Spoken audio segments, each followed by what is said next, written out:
الرحیم نن ان شاء الله زموږ د علم الصرف اولین اتم سبق ته او بنیادی اصطلاحات شروع دي په دې کې نن ان شاء الله موږ فعل معروف یا فعل معلوم فعل معروف معنی دا معلوم دغه نن معلومه چې یاره فعل معروف څه ته وایي او فعل مجهول څه ته وایي. معروف معنی دا معلوم، فعل معروف یا فعل معلوم داسې کار چې کوونکی یعنی فاعل معلوم وي فعل معروف ورته وایي. داسې کار داسې فعل چې کوونکی یعنی فاعل معلوم وي نو داسې فعل ته فعل معروف ورته وایي. ٹھیک شو جی. داسې فعل چې د هغې کوونکی یعنی فاعل معلوم وي نو داسې فعل ته فعل معروف وایي. مثلا ضربه زیدون، دا ضربه یو کار دی، دا فعل دی او د دې کوونکی وخونکی معلوم دی، هغه فاعل دی. دا دی ضربه فعل دی او کوونکی معلوم دی، کوونکی ته فاعل معلوم دی. دا وګوره دا د موږ ته معلوم دی چې زید کار کوونکی دی، دې ته فعل معروف وایي چې فاعل معلوم وي. جلسه یو کار دی، فعل دی. ٹھیک شو. او د دې کوونکی فاعل هغه معلوم دی، حامد دی، نو دې ته فعل معروف وایي. څه ورته وایي؟ فعل معروف.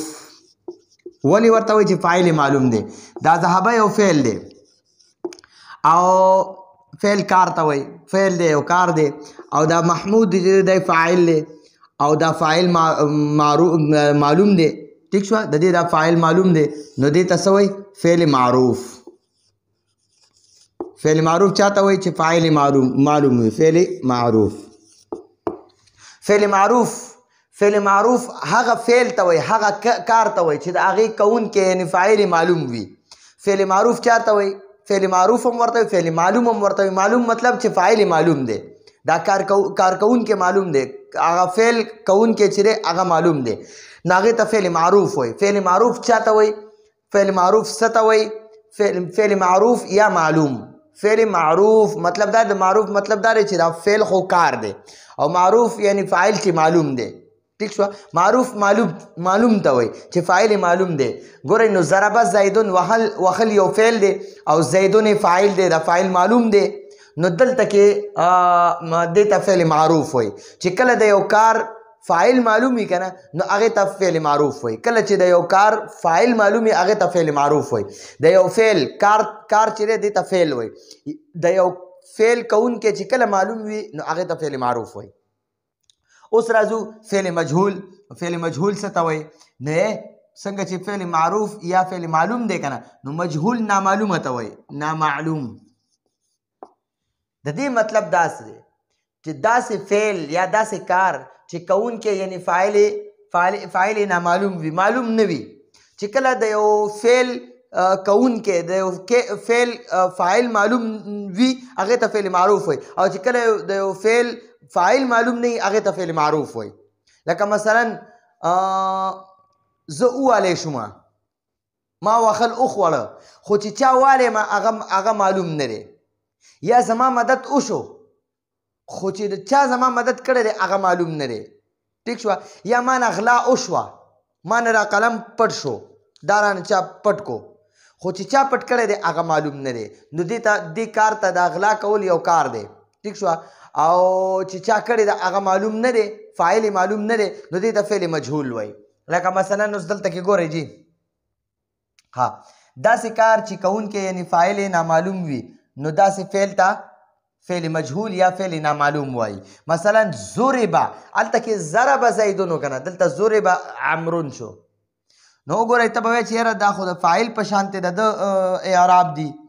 اعراب دی دو زبر یا دو پیش یا یو پیش ته، یا دو زبر او الف او یا یو زبر ته وایي، او یا دو زیر یا یو زیر ته وایي. خو د واحد اسم ها د تصنیع او د جمع هغه اعراب بدل دی، د واحد اسم داسې اعراب ویجي. نو ګورئ دا ضربه دا فعل دی، خو ګورئ دا ضربه نه دی، ضربه دا بیا مجهول شو.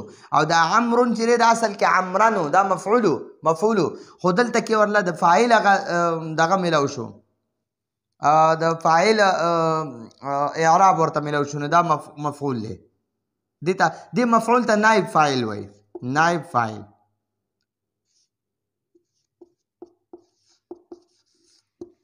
نو دا ضربه چې دی که نه دا فعل مجهول دی. څه شی دی؟ فعل مجهول. او عمرون چې دی دا فاعل دی. د دې مطلب ضربه عمرون معنا ده چې عمر وخل وخوړه، وخل یې ونه کړه، وخل یې وخوړه.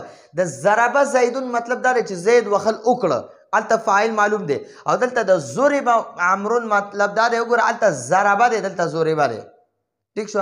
نو د ضربه عمرون مطلب دا دی چې عمر وخل وخوړه. ٹھیک شو؟ دلته نصر حامدون، هلته نصر حامدون دی چې حامد مدد وکړه. دلته نصر حامدون د حامد مدد وشو، خو چې چا مدد کړی دی نو هغه معلوم نه دی. ٹھیک شو؟ یا دغه شان ګورئ جي